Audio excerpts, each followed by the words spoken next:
Did you know that anxiety can show up in unusual ways when you have to do public speaking or you're in any other type of stressful situation?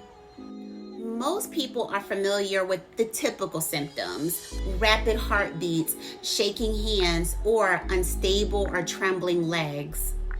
But here are 5 other signs of anxiety that you may not have known about. Phantom ringing is when you hear a ringing, buzzing, or humming sound. This is also called tinnitus. Number 2, burning sensation.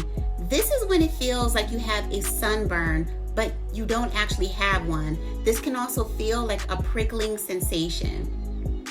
Number 3, excessive yawning. This happens because of hyperventilation, which makes your body feel like it's not getting enough oxygen. Number 4, globus sensation. This is when it feels like you have a lump in your throat that actually isn't there, or you feel a tightness in your throat. And last but not least, shooting pains.